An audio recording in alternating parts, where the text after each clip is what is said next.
Welcome. Before this video ends, your idea of money may never be the same. Tomorrow, money disappears. Not slowly. Not gradually. Instantly. Imagine waking up to a world stripped of its most fundamental agreement. You reach for your phone, but the banking app is blank. You check your wallet, but the cash feels like nothing more than decorated paper. The numbers that defined your life, your salary, your savings, your debt, have all vanished into thin air. Every digital 0 and 1 that held the global economy together has simply ceased to exist. In the first few hours, there's only confusion. A silent, creeping dread blankets the cities. People stare at darkened ATM screens. News channels flicker with bewildered anchors, their teleprompters useless. The usual morning rush is replaced by an eerie stillness. The stock market tickers are frozen, monuments to a system that was here just yesterday. Money was more than just a tool. It was the language we all spoke, the invisible architecture of our lives. Now that language is gone, and we are all strangers. By midday, the illusion shatters. The value we assigned to little pieces of metal and digital entries was just that, an assignment. A story we all agreed to believe in. Without that story, what is a skyscraper? An empty shell. What is a luxury car? A useless machine without fuel, which can no longer be bought. The first wave of panic isn't loud. It's a quiet, personal terror. The realization that the safety net you spent your life weaving is gone. The numbers that promised security, status, and freedom were just a collective dream. And we have all just woken up. As the sun sets on day one, the new reality begins to sink in. Supermarket doors are locked. Pharmacies are boarded up. The supply chains that fed billions have snapped. A lifetime of skills coding, financial analysis, marketing suddenly feels obsolete. What use is a stockbroker when there are no stocks? What does a CEO command when their company's worth is zero? The world no longer rewards abstract value. It demands tangible skills. Can you grow food? Can you purify water? Can you build a shelter? Can you mend a wound? These become the new currencies in a world without currency. The first week is a descent into primal chaos. The thin veneer of civilization cracks under the pressure of immediate need. People with life-saving medication are desperate. Parents with hungry children are willing to do anything. Bartering emerges, but it's clumsy and often unfair. A priceless family heirloom is traded for a loaf of bread. A luxury watch for a few bottles of water. The disparity that money once masked is now laid bare. Those who lived in abundance are suddenly impoverished, while those with practical skills or essential goods become the new elite. Trust becomes the most valuable asset, yet it is the hardest thing to find.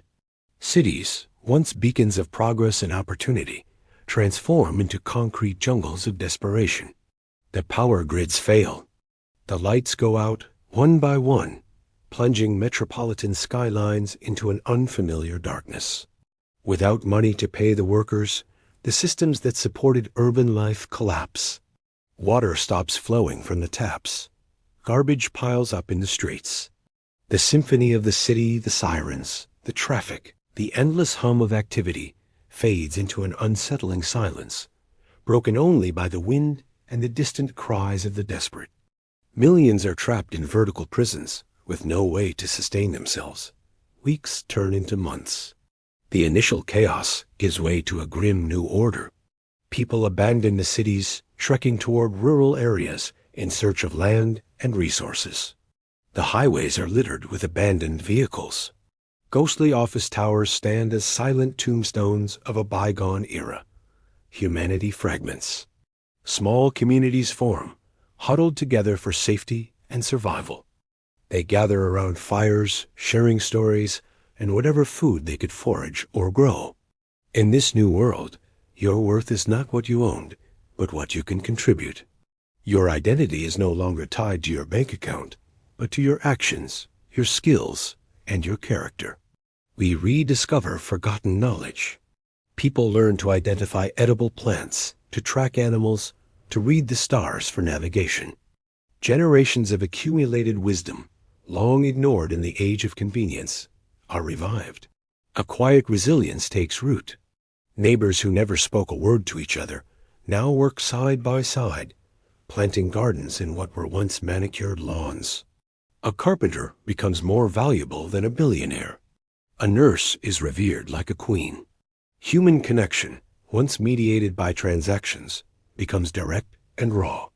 You look into someone's eyes and see not their status, but their humanity. Nature begins its slow, patient reclamation. Ivy crawls up the glass facades of skyscrapers. Grass sprouts through the cracks in the pavement. Without the constant hum of human industry, the air clears, the rivers run clean.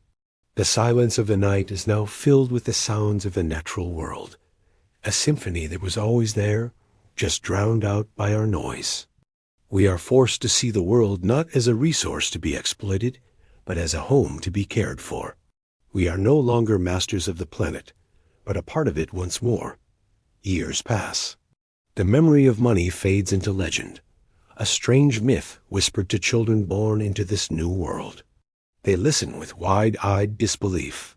A world where people starved, while others had more food than they could eat? A world where you needed special paper to have a home? It seems absurd, a fairy tale of a foolish and disconnected time. For them, reality is the soil beneath their feet, the warmth of the sun, the community that surrounds them. Their wealth is measured in strong relationships, in shared knowledge, in the health of their environment. They are poorer in possessions, but perhaps richer in purpose. This world without money is not a utopia. It is a world of hardship, of struggle, of constant uncertainty. Many have perished, but for those who survived, something profound has changed. The relentless pursuit of more has been replaced by the simple act of being. The anxiety of accumulation has dissolved, leaving a quiet sense of presence. Life is harder, but it is also more real. The artificial hierarchies have crumbled, and we are left with ourselves, our communities, and the earth. We are defined not by what we have, but by who we are. So we are left to wonder, was the disappearance of money a catastrophe or a liberation? It was the engine of innovation and the root of inequality. It built empires and fueled wars. It connected the world and isolated us from each other. It was a tool of immense power, a story we told ourselves for so long that we forgot it was a story. And when it vanished, it forced us to confront the reality underneath. It forced us to rediscover what truly matters when all the numbers are gone. Thank you for watching. The real question is, would you be free or lost?